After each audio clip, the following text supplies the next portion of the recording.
warahmatullahi wabarakatuh. Yang terhormat Direktur Pendidikan Ustadz Dr. Muhammad Damiri, MPD.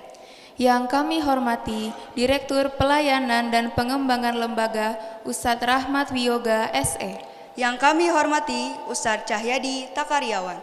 Yang kami hormati Pembina Mikot Center Dr. Tiazem Abda Hizam Al-Hakimi, MSI.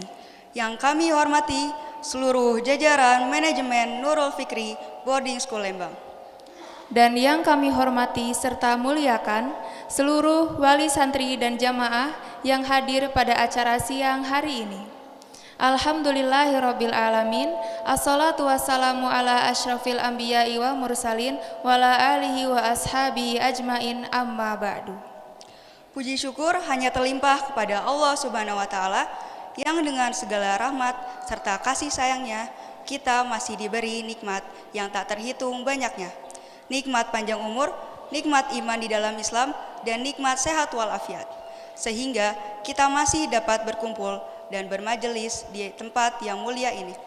Dalam rangka acara haul keempat, berpulangnya ke rahmatullah almarhum Kiai Haji Hilmi Aminuddin LC, yang mengusung tema Perjuangan dakwah Kiai Haji Hilmi Aminuddin membentuk generasi madani yang gemilang.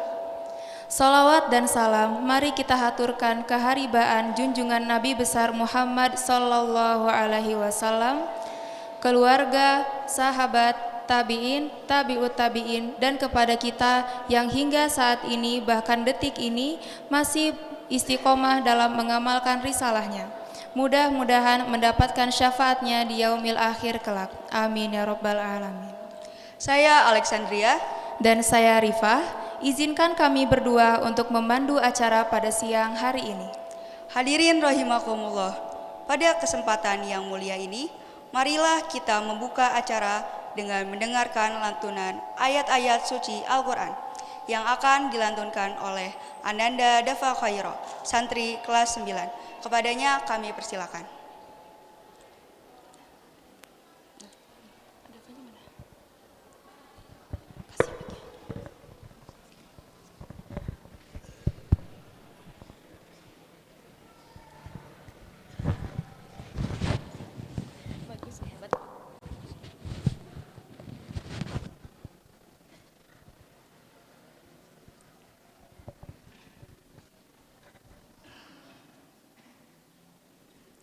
Assalamualaikum warahmatullahi wabarakatuh.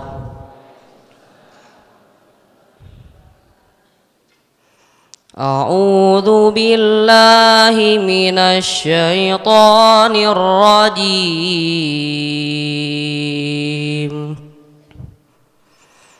Bismillahirrahmanirrahim.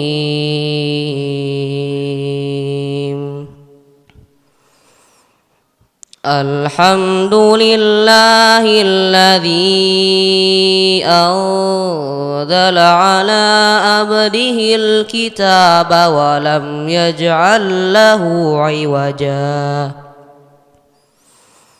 qayyiman liyundhira ba'san syadidan min ladunhu wa yubashshiral mu'minin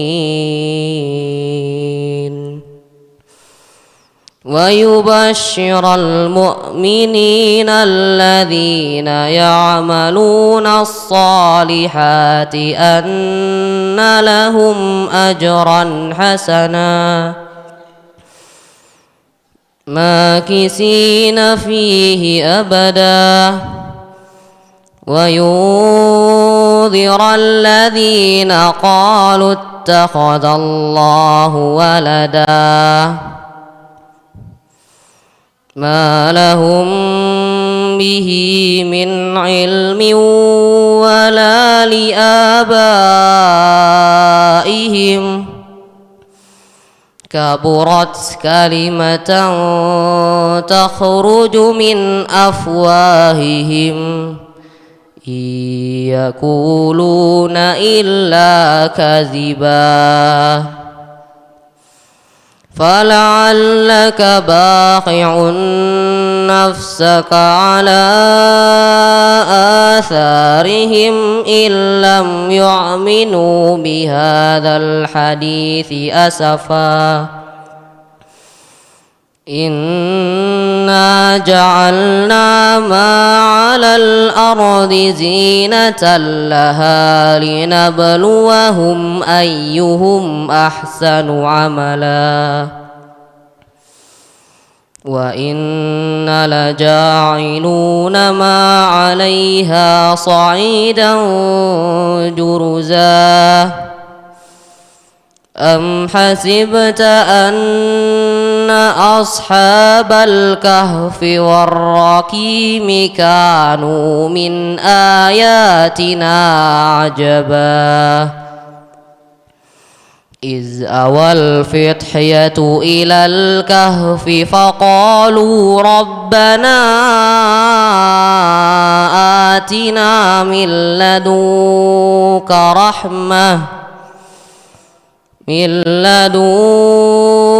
رحمة وهيئ لنا من أمرنا رشدا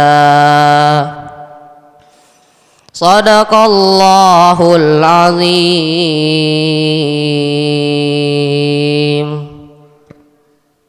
Wassalamualaikum warahmatullahi wabarakatuh. Terima kasih kepada Ananda Dava Khairo. Semoga dengan lantunan ayat suci ini hati kita menjadi tenang dan semakin dekat dengan Allah Subhanahu wa taala. Amin. Hadirin rahimakumullah, melangkah ke acara selanjutnya, sambutan-sambutan. Sambutan pertama akan disampaikan oleh Direktur Pendidikan. Kepada yang terhormat Dr. Muhammad Damiri, MPD, kami persilakan. Assalamualaikum warahmatullahi wabarakatuh. Bismillah, alhamdulillah, assalatu wassalamu ala rasulillah wa ala alihi wa sahbihi wa mawalah wa la hawla wa la quwata illa billah ma ba'd. Yang saya hormati, saya muliakan Ibunda Hajah Nining Suningsih selaku Pembina Yayasan Pesantren Pendidikan Islam Madani. Yang saya hormati, saya muliakan Ustaz Ridwan Hakim selaku Ketua Yayasan Pesantren Pendidikan Islam Madani. Yang saya hormati, saya muliakan Ustadz Rahmat Wiyoga selaku Direktur Pelayanan dan Pengembangan Lembaga.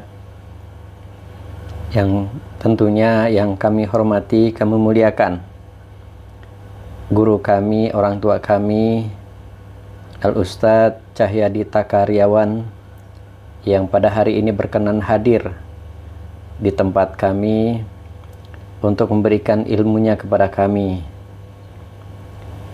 Yang kami hormati, kami muliakan, kami banggakan para orang tua santri yang berkenan hadir pada kesempatan hari ini.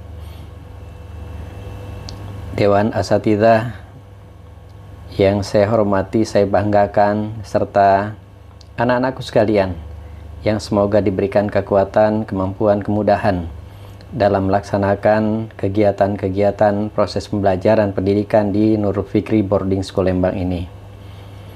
Sebuah ungkapan rasa syukur pastinya kami sampaikan kepada Allah Subhanahu wa taala bahwa hari ini bisa melaksanakan satu rangkaian kegiatan yang merupakan bagian dari kegiatan haul, bagaimana kita mengenang, bagaimana kita mempelajari pemikiran-pemikiran dan juga semangat dakwah terutama dalam bidang pendidikan dari almarhum Kiai Haji Hilmi Aminuddin Allahyarham, yang pastinya banyak pelajaran-pelajaran yang bisa kita dapatkan daripadanya. Salawat dan salam semoga tercurah dan terlimpah kepada Rasulullah Muhammad sallallahu alaihi wasallam, dan semoga kita tetap diberikan kekuatan, kemampuan, dan kemudahan untuk mengikuti dan juga menjadi bagian dari umat Rasulullah Muhammad sallallahu alaihi wasallam. Hadirin sekalian yang dirahmati Allah, sebagai sebuah Ucapan terima kasih kami sampaikan kepada semuanya yang hari ini bisa mengikuti kegiatan ini.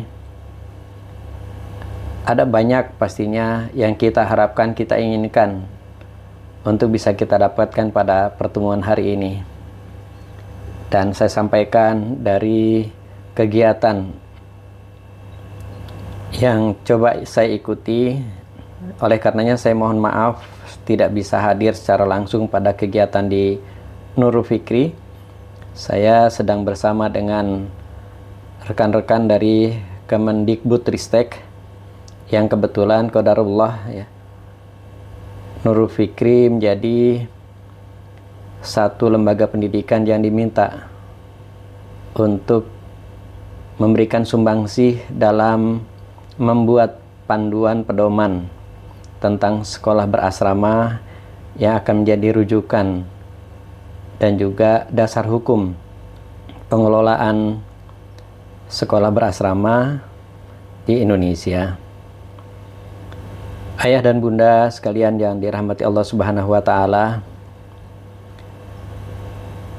ada beberapa pemikiran dan juga harapan dari almarhum Kiai Haji Hilmi Aminuddin Allahyarham yang perlu saya sampaikan kepada ayah dan bunda dan semuanya yang hadir, bahwa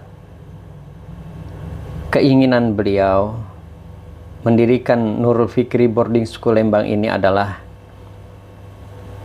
ingin menjadi bagian dari sunatullah dalam melahirkan anak-anak yang soleh, yang cerdas, yang mampu memimpin bangsa ini yang begitu luas, dan juga ingin memastikan bahwa anak-anak yang dididik, dibina, dikembangkan di Nurul Fikri Boarding School Lembang ini adalah anak-anak yang bisa dipastikan bahwa mereka mendapatkan keselamatan dan kesejahteraan selama hidup mereka di dunia dan juga selama hidup mereka di alam kubur dan juga selama hidup mereka di alam akhirat kelak. Oleh karenanya sangat dipesankan kepada kami bagaimana bisa meningkatkan kualitas agar bisa melakukan layanan pendidikan kepada anak-anak sehingga bisa selamat dan sejahtera anak-anak kita dalam mengarungi 3 dunia yang akan dan sedang mereka hadapi. Yang kedua yang beliau sampaikan juga bahwa dalam proses pendidikan yang dilakukan, bagaimana pendekatan-pendekatan pedagogis harus dikedepankan dalam mendidik mereka, yang pastinya tentunya berbeda dengan pendekatan-pendekatan yang dikembangkan kepada orang dewasa atau andragogis. Oleh karenanya, ketika melakukan satu proses pendidikan dan pendekatan kepada anak-anak, harus mencoba untuk merasakan bagaimana yang mereka rasakan, bagaimana yang mereka inginkan, dan bagaimana yang mereka butuhkan. Larut kepada mereka, tapi kemudian mencoba untuk mengarahkan mereka sehingga mereka mengikuti satu proses pendidikan sebagaimana yang kita inginkan, tapi juga membahagiakan bagi mereka. Kepada Dr. Muhammad Damiri, MPD, kami ucapkan terima kasih. Sambutan kedua akan disampaikan oleh manajer P2AL kepada Ustadz Awaludin SPDI Al-Hafiz. Kami persilakan. Bismillah. Assalamualaikum warahmatullahi wabarakatuh.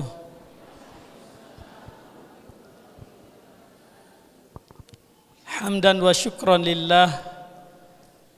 Wassalatu wassalamu ala asyrafil anbiya'i wal mursalin wa ala alihi wa ashabihi ajma'in ومن تبعهم بإحسان إلى يوم الدين. Amma ba'du, yang kami hormati jajaran Direktur Ustadz Dr. Muhammad Dhomiri dan juga Ustadz Rahmat Wiyoga, yang kami hormati guru kami, orang tua kami Ustadz Cahyadi, yang juga kami hormati pembimbing Al-Quran atau Syekhul Quran Nurul Fikri Syekh Yazen Al-Hakimi, dan jajaran manajemen serta seluruh asatid, dan juga yang kami muliakan ayah bunda dari thalib SMP dan SMA, yang semoga semua kita berada dalam rahmat, kasih sayang dan ridhonya Allah Subhanahu wa ta'ala. Amin ya rabbal alamin. Di kesempatan yang berbahagia ini, alhamdulillah, kita ingin membangun sebuah proses pendidikan, menghasilkan generasi yang dekat dengan petunjuk hidayah, contoh dari baginda Nabi Muhammad sallallahu alaihi wasallam. Dan melalui narasi serta perjuangan yang sudah dilakukan oleh kiai kami di sini, almarhum Kiai Haji Hilmi Aminuddin, maka sekolah kita Nurul Fikri Boarding School Lembang terus mengimplementasi dari cita-cita bersama tadi, ya. Sehingga proses pendidikan di sekolah kita tidak hanya fokus pada ruang akademik, tapi juga fokus untuk bisa membangun, memberikan, menanamkan pemahaman-pemahaman keagamaan melalui satu departemen yang tahun ini diikhtiarkan oleh lembaga, yaitu Departemen Pendidikan Al-Quran dan Karakter Kepesantrenan. Dan alhamdulillah, hari ini merupakan hari yang sangat membahagiakan saya kira, khususnya untuk para bunda, ya. Setelah mengantarkan kemarin tanggal 14 Juli, kemudian terasa panjang menunggu sampai dengan tibanya tanggal 6 September, ya. Kerinduan yang saya kira sangat luar biasa, khususnya para bunda dan juga ayah tentunya, yang baru pertama memberikan kesempatan kepada putra-putranya untuk berada di lingkungan pendidikan boarding, ya. Dan di kesempatan hari ini juga kami menyampaikan proses 14 Juli sampai dengan 6 September ini begitu banyak cerita, ya. Dari anak-anak kita kelas 7, kelas 10, maupun juga yang sudah ada di tahun keduanya, kelas 8 dan kelas 11, atau yang sudah berada di tahun ketiganya, kelas 9 dan kelas 12, ya. Ternyata anak-anak kita semuanya membutuhkan proses adaptasi personalnya yang biasanya berada di sekitar ayah bundanya, sekarang harus berada di boarding, ya. Yang biasanya di rumah sendiri, secara personal dia sekarang jauh dari rumahnya, berada di asrama.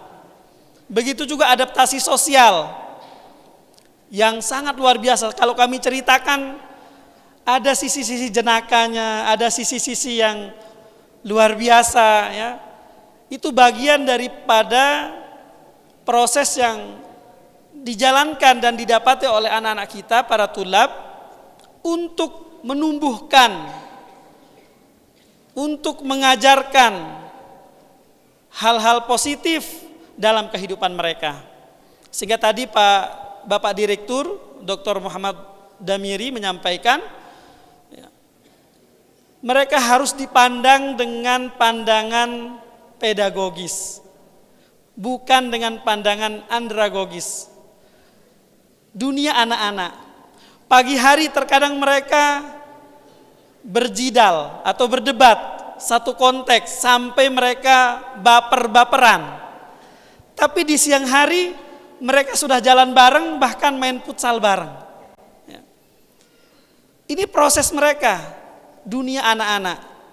Dan alhamdulillah sekolah kita Nurul Fikri Boarding School Lembang dengan pendampingan yang melekat di sekolah didampingi oleh para asatidz, guru-guru sekolah, di asrama didampingi oleh guru-guru pendamping wali asramanya, di masjid didampingi oleh guru pendamping Quran dan pengajar syar'inya. Sehingga proses tumbuh kembang mereka kita harapkan bisa seoptimal mungkin.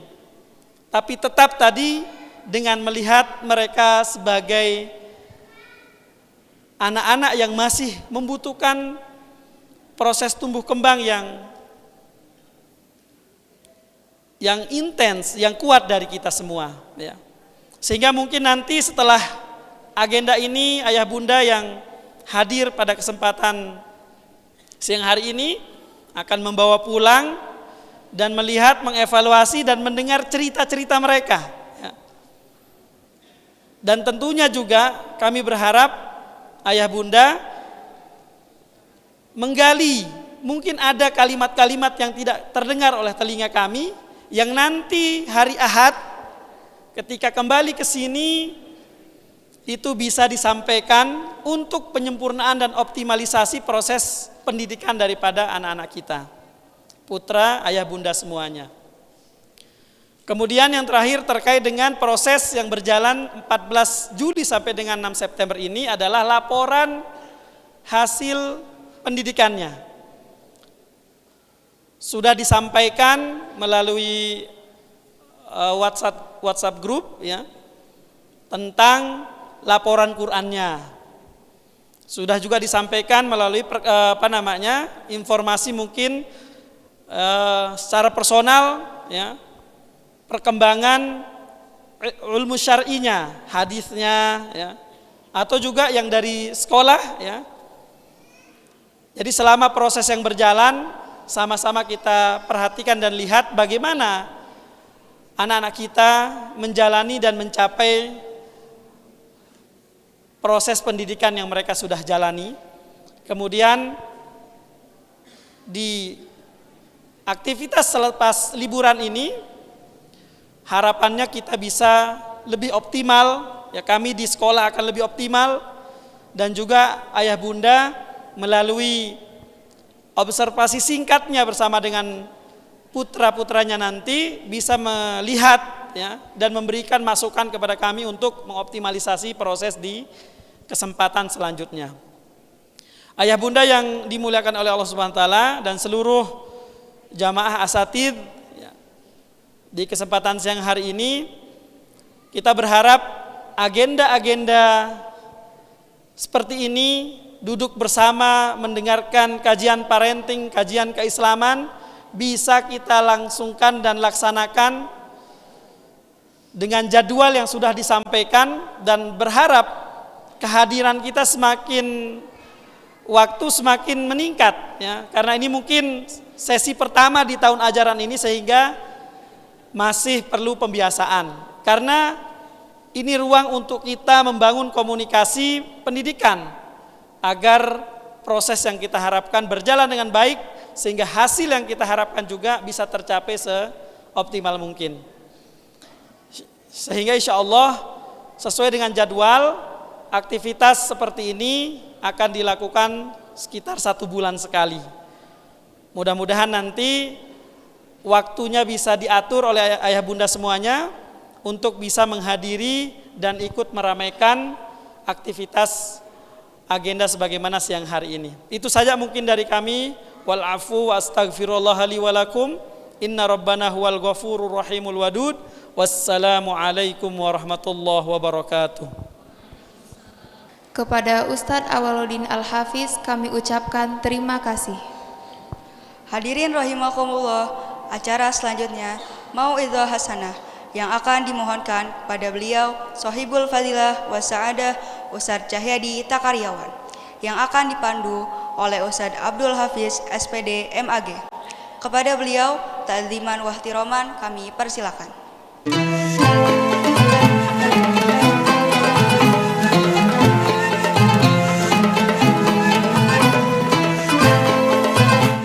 Bismillahirrahmanirrahim. Assalamualaikum warahmatullahi wabarakatuh. Alhamdulillahirabbil alamin. Hadzana li hadza wa ma kunna linahtadiya laula an hadanallah. Asyhadu an la ilaha illallah wa asyhadu anna Muhammadan abduhu wa rasuluh la nabiyya wa la rasula khalfa amma ba'du. Yang terhormat para direktur, para manajer, dewan asatid dan ustazah, serta ayah bunda yang tidak bisa kami sebutkan satu persatu namanya, namun tidak mengurangi rasa cinta kami, rasa hormat kami kepada antum-antum sekalian. Alhamdulillah, izin memperkenalkan diri. Mungkin mohon maaf bagi beberapa asatid. Ini mungkin sudah sering bertemu dan bisa jadi mungkin semoga nanti kedepannya bisa dijadikan pegawai tetap ya, mungkin menjadi MC atau moderator gitu. Alhamdulillah, pada kesempatan hari ini kita akan mengawali sedikit latar belakang acara pada hari ini. Dikutip dari sebuah hadis yang disampaikan oleh sahabat Anas bin Malik radhiyallahu anhu, Rasulullah SAW menyampaikan iza tazawwajal abdu faqad kammala nisfiddin falyataqillaha nisfuhu al-baqi. Artinya jika seseorang menikahi atau seseorang menikah, maka dia sama saja sudah menyempurnakan separuh agamanya. Dan bertakwalah kepada sisa atau sebagian daripada agamanya yang sehingga Allah bisa memberikan. Dalam hadis ini kita mempelajari bahwa salah satu esensi atau tanda-tanda manusia Allah ciptakan laki-laki dan perempuan ini tujuannya adalah menyempurnakan agama melalui jalur pernikahan, sehingga menikah adalah tujuannya adalah menyempurnakan agama. Ketika sudah sempurna agama, maka kita bisa dengan bangga memasuki pintu-pintu surga dari Allah. Tetapi sebelum kita bisa menyempurnakannya, maka ada ilmu-ilmu lain yang perlu kita pelajari. Mungkin wabil khusus para asatid dan ustazah di sini. Tema pada siang hari ini sangat cocok sekali mungkin kita bahas, dan juga untuk kepada ayah bunda, baik yang mungkin guru-guru atau yang belum menikah atau yang sudah menikah, semoga Allah izinkan mungkin bagi sahabat-sahabat ustazah dan ustadz yang belum menikah, kita doakan bersama, amin amin ya rabbal alamin. Tujuan dari menikah ini adalah bahwa ya ayyuhallazina amanu ku anfusikum wa ahlikum nar wa quduhan nas wal hijar. Artinya kita tujuannya juga diperintahkan menjaga diri kita dan keluarga kita. Yang menjadi pertanyaannya, bagaimana cara kita menjaga diri kita dan juga keluarga atau ahli dari kita. Sedangkan kita tahu bahwa neraka Allah siapkan itu bahan bakarnya terdiri dari wal hijarah, dari batu dan manusia. Sehingga jangan sampai na'udzubillah min zalik kita menikah tapi justru kita di akhirat nanti menjadi bahan bakar dari api neraka, yang sebenarnya kita sudah mendapatkan kesempurnaan dari sebagian dari agama telah kita sempurnakan. Untuk itu kita akan mempelajari itu semua oleh salah satu pemateri kita yang sangat terkenal, mungkin tidak asing lagi. Izinkan Ustadz membacakan biodatanya. Pemateri yang sudah hadir di sebelah saya pribadi, beliau bernama Ustadz Cahyadi Takariawan, SSI apoteker ya Ustadz ya. Kalau di sini beliau lahir di Karanganyar, telah memiliki istri dan anak 3 perempuan dan 3 laki-laki. Alhamdulillah, ini hampir menyerupai jumlah anaknya dari Rasulullah. Beliau bertempat tinggal di Yogyakarta. Pendidikan beliau adalah Fakultas Farmasi dari Universitas Gadjah Mada, anak Jogja. Mungkin ada yang kenal di sini. Selanjutnya adalah pendidikan profesi apoteker. Lalu beliau juga pernah mengikuti program pendidikan reguler angkatan 45 Lemhanas, Lembaga Ketahanan Nasional RI pada tahun 2010.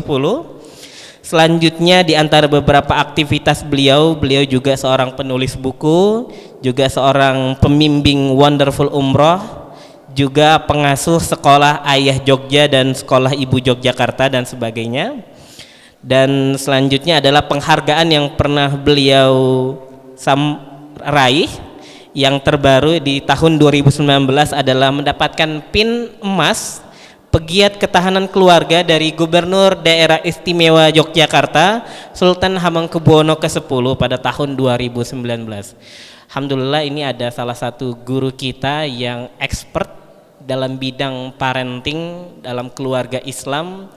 Semoga nanti kita beberapa hal bisa dipertanyakan, karena salah satu menarik tadi sebelum saya melihat sebuah grup itu ada sedikit komentar pertanyaannya, kenapa laki-laki itu atau enggak suami itu Allah suka ciptakan itu suka dengan melihat scroll, suka melihat gambar-gambar.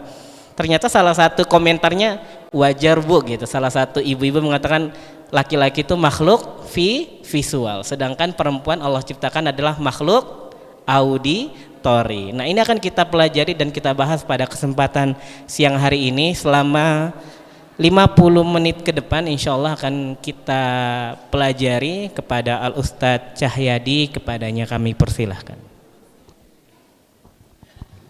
Syukran Ustadz Abdul Hafidz. Bismillahirrahmanirrahim. Assalamualaikum warahmatullahi wabarakatuh. Alhamdulillahirabbil alamin wa bihi nasta'inu ala amri dunya waddin. Asyhadu an la ilaha illallah wahdahu la syarikalah wa asyhadu anna Muhammadan abduhu wa rasuluh la nabiyya ba'dah. Allahumma salli wa sallim wa barik ala nabiyyina Muhammad wa ala alihi wa ashabihi ajmain wa ba'd. Bapak-bapak, ibu-ibu, wabil khusus pengurus Yayasan Nurul Fikri Lembang yang saya hormati, wabil khusus lagi keluarga besar Ustadzuna Hilmi Aminuddin yang saya cintai, para ustadz, para ustadzah, semua yang berada di lingkungan Lembaga Pendidikan Nurul Fikri Lembang, semua orang tua, wali murid yang hadir dalam kesempatan kali ini, dan semua keluarga besar Nurul Fikri Lembang yang diberkahi Allah SWT. Saya bahagia banget untuk hadir di sini, dan yang membuat saya bersemangat adalah karena ini bagian dari amal jariah guru kita semuanya, Ustadzuna Hilmi Aminuddin, dan tajuk acaranya juga adalah haul, ya, haul yang keempat yang sudah kami laksanakan di Jogja, baik online maupun offline, semenjak bulan Juni 2024, dan puncaknya pada tanggal 30 Juni sampai ada yang acara offline-nya itu di awal-awal Juli ya, karena beliau wafat tanggal 30 Juni. Jadi ini rangkaian, dan meskipun ini sudah September ya, tapi kita menyebutnya masih haul ya, tidak apa-apa ya, karena masih di tahun yang sama, di tahun sekarang ini. Jadi saya bahagia karena kalau orang itu cinta segala sesuatu, seseorang yang mencintai sesuatu, itu segala hal yang mengingatkan kita akan orang yang kita cinta itu menyenangkan kita. Bapak Ibu, kalau Anda yang sudah menikah dan punya anak, punya putra, punya putri, lalu putra-putrinya itu suka sesuatu, maka setiap kali Anda melihat itu, Anda langsung ingat itu kesukaannya anak saya gitu. ibu-ibu punya suami dan suaminya menyukai sesuatu, dan setiap kali entah sesuatu itu entah tempat, entah apapun ya, barang gitu.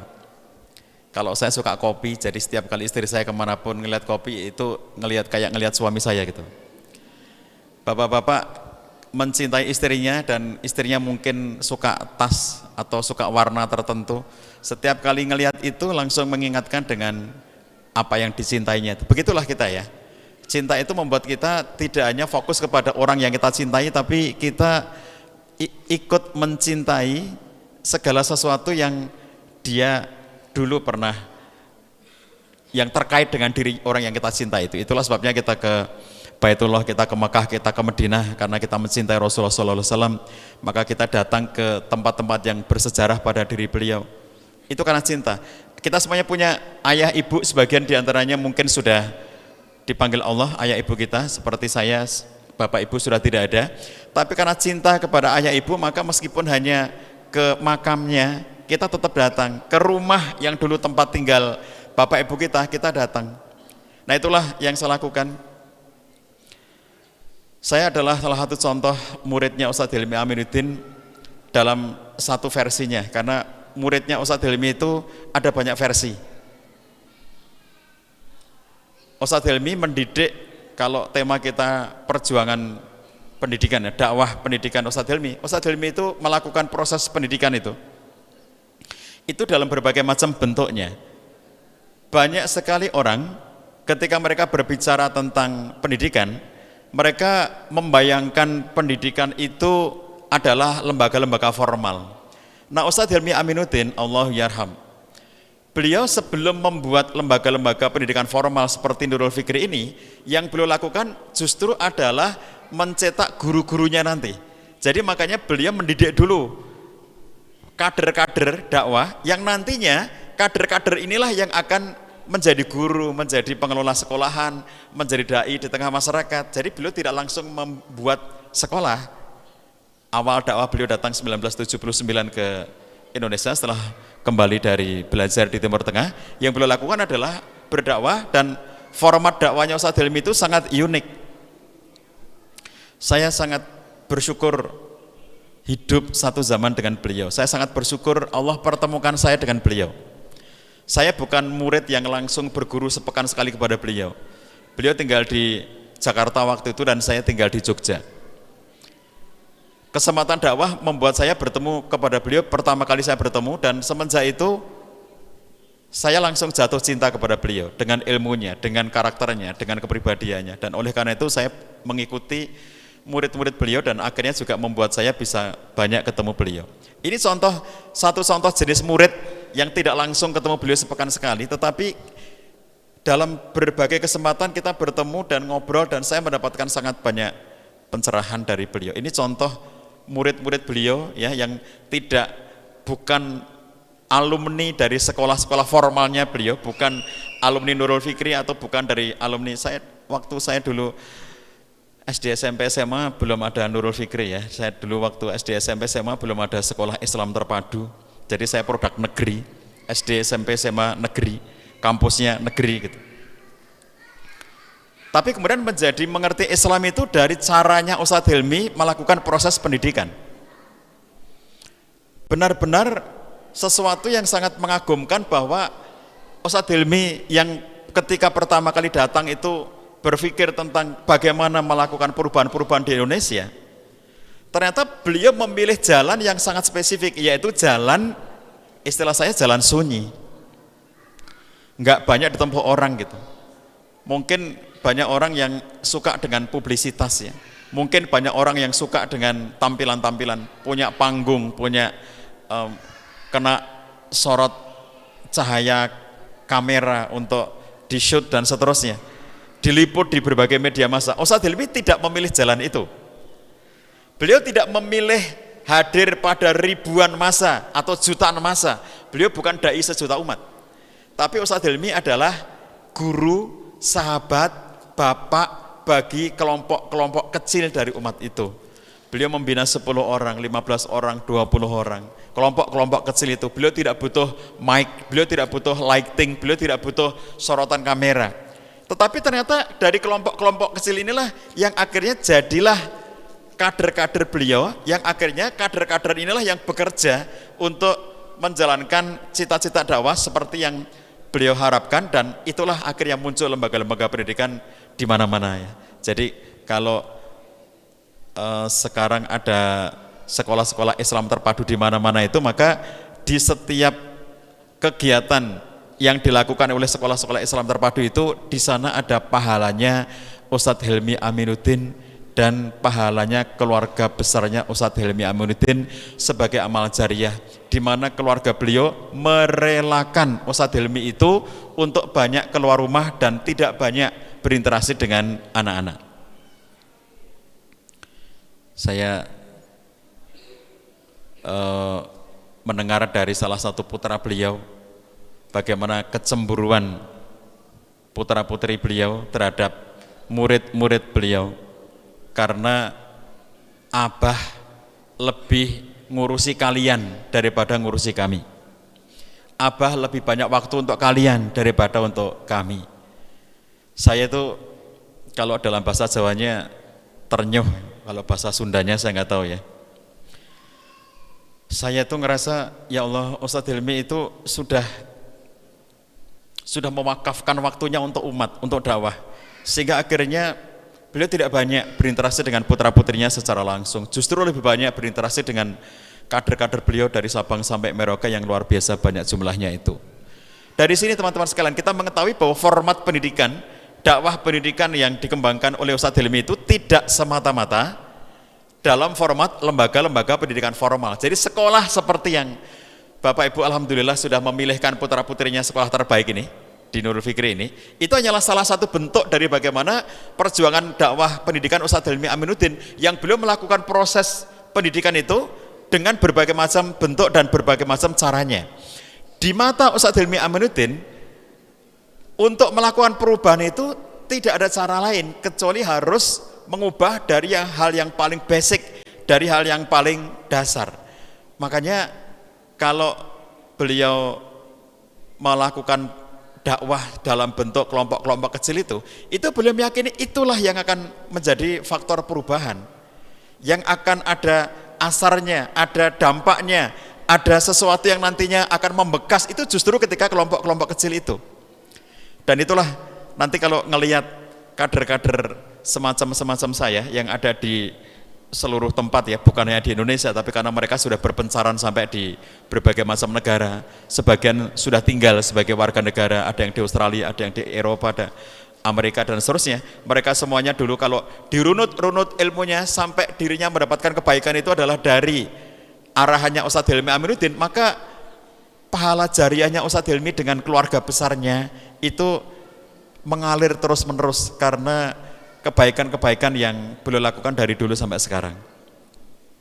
Nah, sahabat sekalian yang dirahmati Allah SWT, dalam kaitan dengan pendidikan ini, Ustadz Helmi memiliki satu istilah yang sangat khas ketika mengawali membuat lembaga pendidikan. Apa yang beliau sebut sebagai tabkiru tajnid, itu istilah khasnya Ustadz Helmi.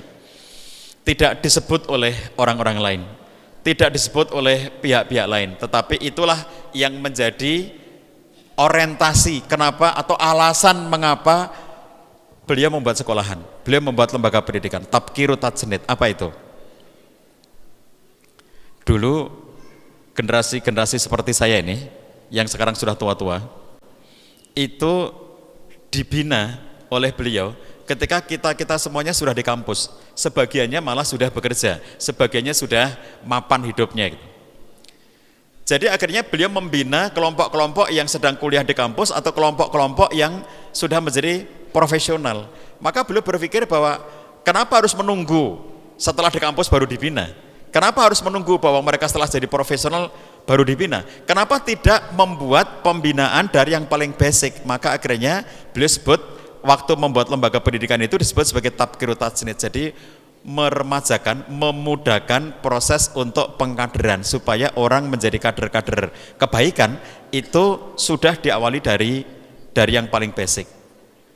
Makanya kemudian perhatian beliau terhadap pembinaan keluarga itu luar biasa, dan disitulah saya kemudian merasa mendapatkan tempat, saya merasa mendapatkan makna ketika berada bersama dengan dakwahnya Ustadz Hilmi, karena ternyata Ustadz Hilmi sangat peduli dengan kebaikan keluarga, sehingga tema yang kami membawa tema ketahanan keluarga, itu beliau punya konsentrasi yang sangat tinggi tentang itu. Maka beliau mengembangkan berbagai macam lembaga, berbagai macam bidang, berbagai macam usaha, gimana caranya agar pendidikan keluarga ini, pendidikan dalam rumah tangga ini bisa berjalan dengan efektif sejak dari awalnya. Gambarannya kira-kira gini, ini kalau masih ada yang lajang, jombloan jomblowati Sunda ini, jadi Anda yang masih jomblo, laki-laki, Anda yang jomblowati, itu lalu pikirannya Ustadz Hilmi gini, kalian dibina menjadi pribadi yang baik, menjadi laki-laki yang baik, menjadi perempuan yang baik. Jadi saya kemudian menemukan, dan itu yang sering saya sampaikan dalam berbagai teori-teori tentang pendidikan anak, saya bilang pendidikan anak itu dimulai dari kapan? Itu adalah ketika seorang laki-laki mempersiapkan diri menuju kepada pernikahannya, seorang perempuan mempersiapkan diri menuju kepada pernikahannya, dan persiapan itu adalah bukan persiapan soal fikih munakahat semata-mata, tapi membina diri menjadi pribadi yang baik. Seorang laki-laki membina diri menjadi pribadi yang baik, Anda sebagai calon suami yang baik, Anda menjadi calon ayah yang baik, Anda menjadi seorang calon ibu, calon istri yang baik. Pendidikan kepribadian seperti ini itu adalah bagian yang utuh dari upaya mencetak generasi. Jadi kalau kita berpikir tentang pendidikan anak, itu kalau kita katakan pendidikan anak dimulai ketika anak sudah sekolah, terlambat. Pendidikan anak dimulai ketika anak lahir, terlambat. Pendidikan anak dimulai ketika anak dalam kandungan, terlambat. Pendidikan anak dimulai ketika memilih jodoh, terlambat. Yang bisa milih jodoh dengan baik adalah mereka yang terbina. Seorang laki-laki yang terbina, Ustadz Hilmi itu kalau menjelaskan tentang pembinaan, kata beliau, yang akan berubah melalui jalur pembinaan, pendidikan itu bukan hanya misalnya kayak akidahnya jadi baik, akhlaknya jadi baik, bukan hanya begitu. Ustadz Hilmi itu mendetailkan dengan misalnya, beliau mengatakan yang akan berubah itu sampai seleranya akan berubah. Jadi seorang laki-laki kalau dia terbina dengan baik, terdidik dengan baik, maka selera tentang istri itu enggak sekedar selera laki-laki gitu ya. Seorang perempuan yang terdidik dengan baik, selera untuk memilih seorang suami itu enggak sekedar selera sebagai seorang perempuan. Ini soal selera. Jadi pembinaan itu, kata Ustadz Hilmi, itu sampai melakukan perubahan-perubahan sampai seleranya. Jadi enggak kalau laki-laki seleranya apa sih selera laki-laki itu? Apa kakak-kakak? Selera laki-laki dalam menikah itu apa? Dapat istri yang cantik kan? Betul kan? Maka kata beliau tadi, kenapa bapak-bapak laki-laki suka scroll tadi itu? Dan kalau ada yang datang ke tempat saya di ruang konseling ya, saya di ruang konseling di Jogja Family Center itu sudah dari tahun 2000 ya, jadi kurang lebih 24 tahun dari sekarang kami di ruang konseling itu kalau ada yang mengatakan suami saya mata keranjang, suka melototin perempuan-perempuan cantik, saya bilang nomor satu sebelum Anda mempersoalkan, Anda harus mengetahui bahwa itu normal gitu, karena dia laki-laki. Coba kalau dia memelototi laki-laki cakep gitu, jadi suami Anda ternyata senang banget memelototi laki-laki cakep, lah lebih bermasalah kan. Jadi nomor satu Anda harus tahu bahwa itu adalah fitrahnya laki-laki. Zuyyina linnasi hubbu syahawati minan nisa wal banin wal qanatil muqantarati minadz dzahab wal fiddah wal khail musawwamah wal an'am wal hars ila akhir ayat. Jadi kalau kita perhatikan di sini kan ya itu sudah urutannya gitu ya. Laki-laki tertarik dengan perempuan yang cantik gitu, dan dia tidak tertarik dengan laki-laki yang ganteng gitu. Nah, perkara bahwa ternyata dia kemudian mudah tergoda, lah itu penyakitnya di situ. Maka pembinaan, kata Ustadz Hilmi, itu sampai mengubah selera, enggak sekedar perempuan cantik gitu. Dan cantik itu tidak sekedar fisik ya. Cantik fisik itu repot, makanya kalau ada seorang kiai di Jawa Timur itu ya, Kiai Anwar Zahid, sayangnya dia kalau ceramah bahasa Jawa, jadi kalau Anda orang Sunda nggak tahu ya, seperti tadi saya ikut Jumatan di sebuah masjid dan ternyata khotibnya bahasa Sunda, jadi loading gitu, ngomong apa ya, oh pokoknya baik gitu aja lah, pokoknya dia doa amin amin aja pasti baik gitu, sikoh sama khotibnya gitu. Nah kalau kata Kiai Anwar Zahid itu pesannya kepada anak-anak muda yang laki-laki itu ya, dalam bahasa Jawa, kowe nek golek bojo ojo sing ayu-ayu, soalnya sing ayu itu ora awet. kamu kalau nyari istri jangan yang cantik-cantik, karena yang cantik itu tidak awet. Dulu waktu masih muda cantik, ntar kalau sudah tua enggak lagi cantik, jadi cuma sebentar cantiknya. Nah yang golek bojo golek sing elek, soalnya awet. Wiwit ndek mben ngantek sampean elek, terus kalau nyari istri cari yang jelek, kata Anwar Zahid. Soalnya yang jelek itu awet, dari awal sampai akhir jelek terus gitu. Nah jadi selera ya itu enggak sekedar pada kecantikan secara fisik. Bukan berarti bahwa kemudian para istri nggak berdandan, bukan. Tetapi babnya adalah ketika memilih. Waktu memilih itu, Ustadz Hilmi itu sampai levelnya selera loh ya. Selera loh. Jadi apa seleramu gitu? Apa seleramu waktu menerima pinangan laki-laki dan apa seleramu waktu memilih seorang perempuan? Itulah yang dibina. Sehingga ketika seorang laki-laki memilih seorang calon istri dan seorang istri memilih calon suami, yang dalam bayangannya seperti ini. Aku sedang memilih calon ayah bagi calon anak-anakku kelak. Aku sedang memilih calon ibu bagi calon anak-anakku kelak.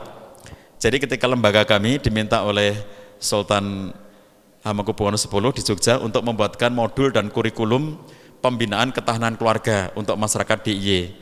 Lalu kami buatin tahun 2016 dan direct di ACC tahun 2017, dieksekusi tahun 2018. Itu yang kami lakukan adalah cara pandangnya Ustadz Hilmi. Jadi kami membuat kurikulum ya, kurikulum pembinaan keluarga, modul dan kurikulum pembinaan ketahanan keluarga untuk masyarakat DIY yang itu diketuk oleh Sri Sultan, itu adalah dengan cara pendekatannya Ustadz Hilmi. Apa cara pendekatan beliau? Pendidikan di sepanjang rentang kehidupan. Itulah cara pandang Ustadz Hilmi. Pendidikan di sepanjang rentang kehidupan. Jadi yang dididik, kalau kita suka mengatakan tarbiyatul aulad, seakan-akan yang dididik cuma anaknya doang. Kalau Ustadz Hilmi enggak begitu. Semua dididik. Makanya sampai belum ada anaknya sudah dididik. Belum ada. Anak ini belum ada. Itu namanya kalau dalam bahasa parenting namanya parenting prekonsepsi. Yang bisa melakukan parenting prekonsepsi adalah mereka yang sudah terbina. Banyak loh Bapak Ibu sekalian di luar sana ya yang tidak pernah ikut forum-forumnya di Nurul Fikri ini. Kalau di luar sana itu banyak loh yang laki-laki ya jadi suami gitu, itu kalau istrinya hamil dia tidak tahu apa yang harus dikerjakan. Ketika istrinya melahirkan dia nggak mau nungguin gitu. Ketika setelah melahirkan kemudian bayinya dibawa pulang ke rumah dia nggak ikut ngurusin gitu. Jadi banyak banget di luar sana itu suami istri laki dan perempuan yang ketika punya anak ternyata yang punya anak perempuannya doang, laki-laki nggak pernah punya anak. Jadi yang mandiin mesti perempuan, yang ngurusi bayi pasti perempuan. Nah Ustadz Hilmi itu ya, hal yang sangat bagi saya itu, saya ketemu beliau itu pokoknya penuh kebaruan-kebaruan, sesuatu yang dulu tidak pernah saya tahu gitu. Misalnya beliau mengatakan seperti ini, dakwah itu syamilah. Dalam rumah tangga, kata Ustadz Hilmi, dakwah itu ada yang dakhilul bait, ada yang kharijul bait. Ini khas banget Pak Ustadz Hilmi. Dakwah itu ada yang dalam rumah, ngurusi dakwah di dalam rumah, dan ada yang kharijul bait, di luar rumah. Beliau suka membaca ayat wa'id ghadawta min ahlika tubawi al-mu'minina maqaida lil qital wallahu saminu alim. Surat Ali Imran ya. Ingatlah ketika kamu wahai Muhammad ghadawta min ahlika tubawi maqaida lil mu'minina lil qital. Kamu berpagi-pagi berangkat dari keluargamu. Berarti ketika berangkat itu tugas kharijul bait. Tapi min ahlika, dari rumahmu. Kamu nggak bisa berangkat sepagi-pagi itu kalau belum beres rumahmu. Kalau kamu nggak bisa untuk bisa menyiapkan kaum mukminin dalam perjuangan peperangan mereka itu, nggak bisa meninggalkan rumahmu kalau rumah kamu itu masih banyak PR-nya. Masya Allah ya, Ustadz Hilmi itu mengatakan dakhilul bait dan kharijul bait itu tidak dipisahkan berdasarkan jenis kelamin. Contoh, dakhilul bait perempuan, kharijul bait laki-laki. Enggak begitu cara pandang Ustadz Hilmi. Ini yang saya bilang baru tadi itu. Di masa kami pada waktu itu, kami memahami ya laki-laki dan perempuan dengan cara pemahaman tradisional, umumnya laki-laki, umumnya perempuan yang berkembang di masyarakat kita. Ustadz Hilmi mengubah itu. Yang namanya dakhilul bait, yang namanya kharijul bait, laki-laki maupun perempuan, suami dan istri itu punya keseimbangan peran. Itulah kerennya Ustadz Hilmi. Dari situ kemudian kami memahami, dan itu yang kami wujudkan dalam bentuk kurikulum dan modul ketahanan keluarga itu, bahwa tugas-tugas harus dibagi sebaik mungkin. Nah, apalagi ketika kalau kita kaitkan dengan pendapat-pendapat fikih ya, teman-teman sekalian, para ustadz, para ustadzah, kalau kita lihat bagaimana perspektif fikih tentang pembagian peran suami istri di rumah, itu kalau perspektif tradisional kan perempuan itu domestik, masak, ngurusi rumah, bersih-bersih rumah segala macam, lalu laki-laki kerja, keluar rumah segala macam. Ternyata kan kalau perspektif fikih 4 mazhab kan tidak kayak begitu. Kalau Imam Syafi'i kan justru mengatakan yang berkewajiban masak, bersihkan rumah dan seterusnya itu kan laki-laki. Jadi kalau laki-laki itu nggak bisa ngerjakan itu kan dia wajib menggaji pembantu rumah tangga dalam rangka untuk mengerjakan tugasnya itu. Jadi kalau ada pembantu rumah tangga di rumah kita itu kan definisinya bukan mengerjakan tugas istri tapi mengerjakan tugas suami. Jadi saya tambah ngerti lagi, saya tambah paham lagi tentang apa arahan Ustadz Hilmi itu setelah membaca kitab-kitab fikih tentang definisi pembagian peran laki-laki dan perempuan. Masya Allah, ternyata luas banget dalam Islam itu, luas banget perspektif dalam Islam itu. Jadi oleh karena itu kita melihat di sini kalau suami dan istri ini waktu menikahnya memilih dengan benar, mereka karena sudah tertarbiyah, itu adalah bagian yang utuh dari upaya untuk mencetak generasi berikutnya. Kita ngomongin parenting, kita ngomongin pendidikan anak, nggak bisa dipotong hanya ketika sudah punya anak, nggak bisa. Dipotong ketika sudah milih sekolah, nggak bisa. Ada banyak sekali studi-studi akademik, Bapak Ibu, saya ngumpulkan di rumah kami ada namanya sekolah ayah, sekolah ibu ya. Waktu kami mulai mengkonstruksi sekolah ayah, sekolah ibu itu, kami melakukan studi literasi dengan mencari sebanyak mungkin hasil-hasil penelitian tentang pengaruh keterlibatan ayah dan ibu di dalam pendidikan anak. Dan kami kemudian mendapatkan hal-hal yang menarik. Di antaranya adalah sekian banyak studi mengatakan kalau seorang perempuan hamil dalam kondisi bahagia, dalam kondisi happy, itu akan ngaruh kepada janinnya. Dan demikian pula kalau ada perempuan hamil dalam keadaan depresi, itu ngaruh kepada janinnya. Perempuan yang hamil depresi itu akan menyebabkan anak ini akan mengalami perkembangan yang terhambat. Perkembangan anak ini, janinnya terhambat. Volume hipokampus di otaknya itu tidak bisa berkembang dengan optimal kalau ibu hamil dalam situasi depresi, dan itu nanti berpengaruh secara luas ketika anak ini mengalami problem dari tidak optimalnya perkembangan otak sejak dalam kandungan. Makanya kalau dalam bahasa konseling, anak-anak remaja yang mudah sekali tersulut emosi, ada sesuatu lalu marah, lalu kemudian terjadi tawuran, lalu kemudian mereka saling berantem satu dengan yang lainnya, itu adalah mereka yang tidak punya kemampuan pengendalian di otaknya, dan itu terkait dengan apa yang sudah ada sejak dalam kandungannya. Sekarang pertanyaan begini, kalau ibu hamil happy dan ternyata itu berdampak kepada optimalnya pertumbuhan janin sampai ketika lahir, sampai tumbuh kembang otak yang optimal, sampai hipokampus otak yang optimal, dan itu menyebabkan anak ini menjadi kokoh, menjadi punya daya tahan, siapa yang menyebabkan istri yang lagi hamil itu menjadi happy? Demikian pula pertanyaannya, kalau si istri yang lagi hamil itu ternyata dia depresi, siapa yang bikin dia jadi depresi? Siapa, Bu? Suami katanya. Siapa, Pak? Mertua. Jangan nuduh orang lain.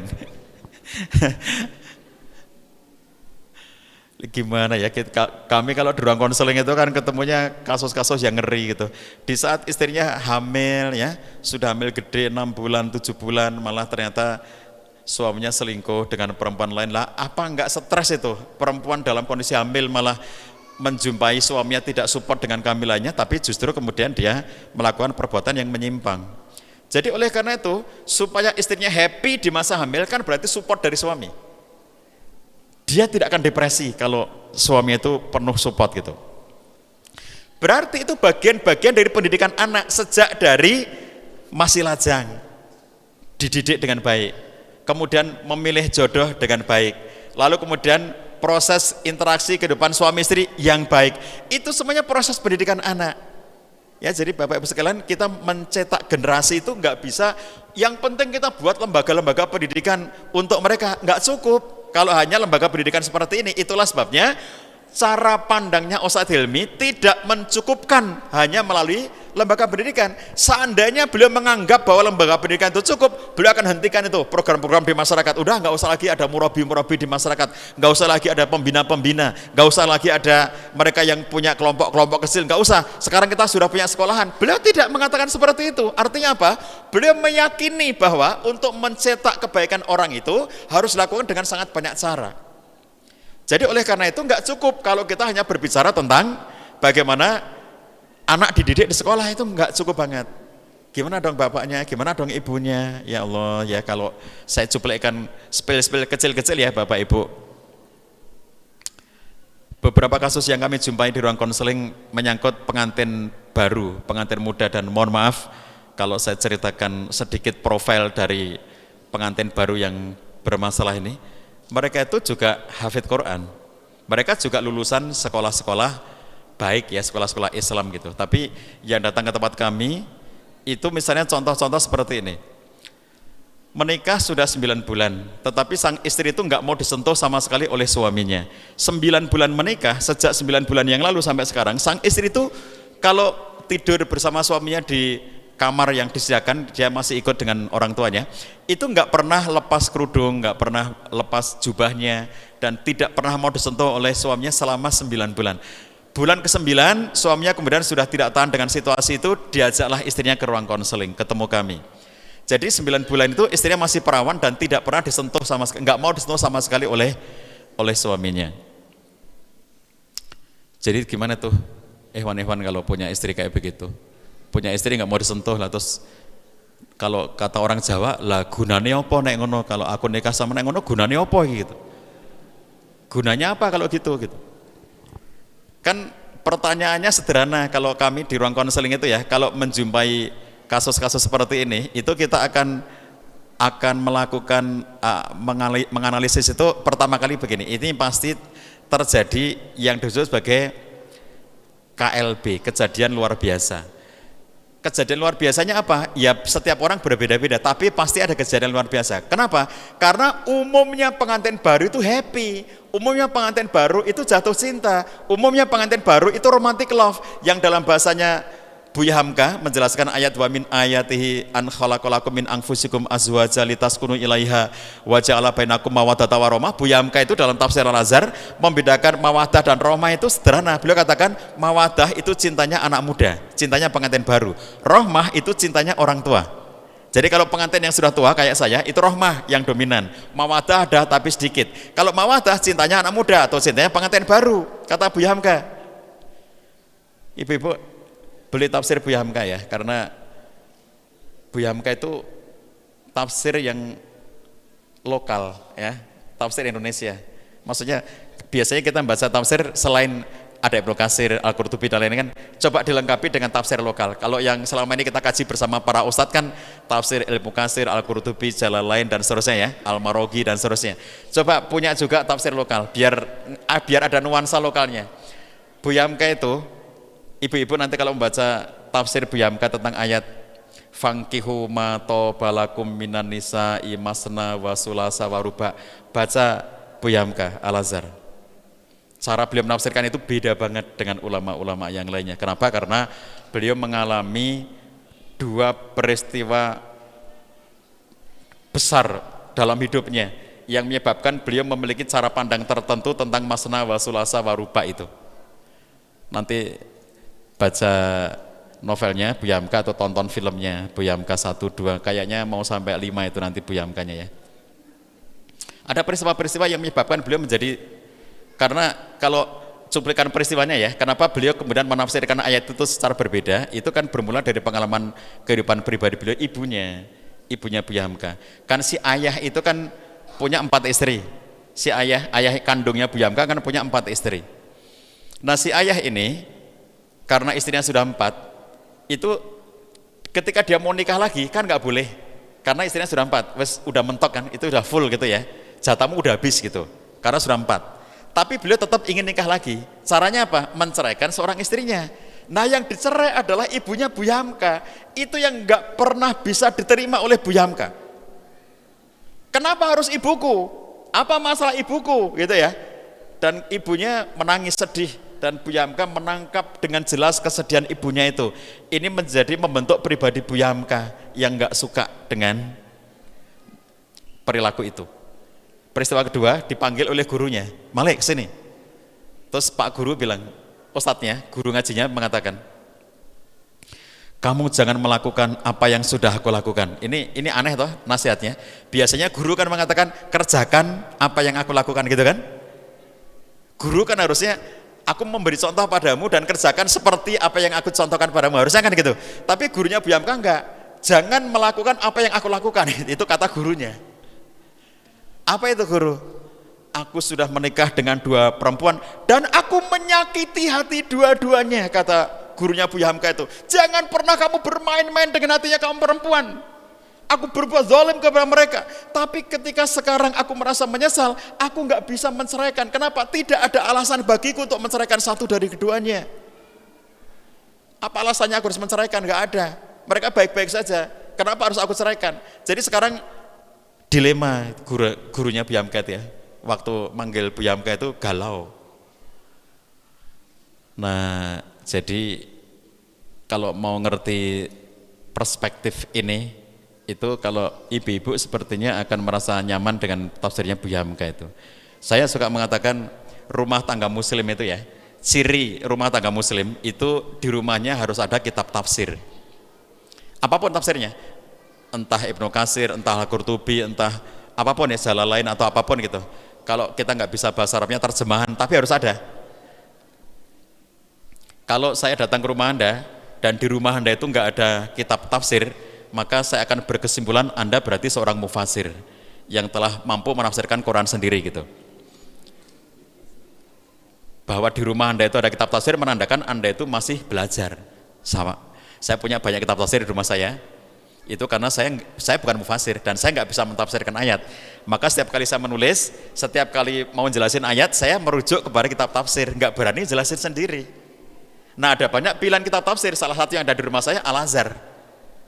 Jadi Bapak Ibu sekalian perhatikan di sini. Ketika suami istri itu kemudian mereka berinteraksi dengan cara yang baik, dengan cara yang benar, dari mawaddah sampai rahmah tadi itu kata Bu Yamka, maka dia akan bisa menghadirkan kalau istrinya hamil, istri yang happy dalam kehamilannya. Kalau istrinya sedang nanti melahirkan, istri yang kuat di dalam melahirkan itu. Kenapa? Karena didampingi oleh suaminya. Coba perhatikan. Sampai kemudian ketika Imam Syafi'i mengatakan, meskipun nanti itu ditolak oleh Imam Malik, bahkan dikatakan sebagai bid'ah oleh Syekh Albani, tapi mazhab Syafi'i mengatakan itu sunnah, mengazankan di telinga kanan bayi yang baru lahir dan mengiqamahkan di telinga kiri bayi yang baru lahir. Karena di Indonesia ini mayoritas Syafi'iyah umumnya, maka saya pakai Syafi'i, karena di fikih sunnah juga Syafi'iyah, di fikih sunnah juga dikatakan bahwa azan di telinga kanan itu sunnah. Jadi saya kalau nyampaikan parenting, coba yang mengazankan siapa? Ayah. Jadi ayah tugasnya adalah, coba ini kan yang bisa melakukan begini kan pribadi laki-laki yang sudah terbina, yang dididik oleh Ustadz Hilmi tadi itu. Dampingi istrinya, menguatkan istrinya, berzikir, berdoa ketika istrinya mengejan gitu ya, dikuatkan, dipegang tangannya supaya dia menjadi kuat karena didampingi oleh suaminya. Begitu lahir bayi, ditolong oleh bidan atau oleh dokter atau para medis, semua tenaga medis itu mesti menggunakan sarung tangan waktu menolong kelahiran itu, bukan karena COVID tapi karena standar medis. Setelah dibersihkan, itu yang para dokter, para medis ini pakai sarung tangan itu. Setelah dibersihkan kan semuanya bersih, nanti yang pertama kali pegang bayi itu adalah ayahnya. Saya menemukan sangat banyak studi dari berbagai jurnal akademik yang menyatakan bahwa sentuhan kulit bayi dengan kulit ayahnya itu adalah bonding yang sangat kuat antara ayah dengan anaknya. Jadi para ayah ini, kalau dulu waktu Anda sudah punya anak dan waktu anaknya lahir itu ya, itu Anda tidak sempat memegang pertama kali, nanti bikin anak lagi aja untuk membuat perbedaan. Betulkah ada bedanya anakku yang dulu tidak aku tunggui dengan anakku yang aku tunggui ya? Coba nanti bedain gitu. Jadi kalau Anda bisa punya anak lagi, nanti Anda kan sentuhan kulit ini bayinya kan, makanya diantara keterampilan laki-laki itu adalah bisa membedakan mana kanan mana kiri, karena azan di telinga kanan, iqomah di telinga kiri gitu kan. Kalau laki-laki nggak bisa bedain mana kanan mana kiri kan salah-salah nanti letaknya itu. Terus ada azan kan, dengan azan yang biasa Allahu Akbar kayak sholat. Coba perhatikan di situ. Menurut Ibnul Qayyim Al-Jauzi, kenapa diazankan di telinga kanan? Itu adalah karena memasukkan nilai tauhid. Pertama kali kalimat yang diucapkan di telinga anak ketika lahir adalah kalimat tauhid. Allahu Akbar, asyhadu alla ilaha illallah dan seterusnya. Tetapi dalam tinjauan parenting, tambahannya apa? Tambahan dalam dunia parenting. Suara yang pertama kali masuk ke gendang telinga anak kita suara ayahnya. Kulit yang pertama kali menyentuh bayi itu kulit ayahnya. Dan itu bonding yang tidak bisa terpisahkan, bonding yang tidak bisa tergantikan oleh apapun, nggak tergantikan. Makanya para ayah, setelah bayi itu Anda azankan, Anda iqomahkan, baru diberikan kepada istri, istri kemudian baru, nah itu istri memegang berikutnya setelah Anda azankan, setelah Anda iqomahkan, ya. Itu keterampilan para ayah, harus hafal teks ayat, teks azan dan iqomah, ya. Kalau nggak hafal nanti bingung gitu. Dan azannya suara Anda, bukan suara rekaman ya, mentang-mentang ini ada suara azan bagus dari Mekah gitu ya, terus Anda pakai rekaman itu, jangan, suara Anda. Jadi suara yang pertama kali masuk ke gendang telinga anak kita itu adalah suara ayahnya. Terus yang nama yang disebut pertama kali ke gendang telinga anak kita adalah nama Allah Subhanahu wa taala. Allahu Akbar, langsung ya. Jadi waktu Anda mengazankan itu Anda nggak usah pakai prolog. Kenalkan, nama ayahmu Cahyadita Karyawan, adapun ibumu namanya Ida Nur Laila, tetangga kanan namanya Widodo, tetangga kiri namanya Agus, nggak usah dikenalkan ya, langsung aja Allah Akbar. Allah nama pertama yang disampaikan ke telinga anak kita.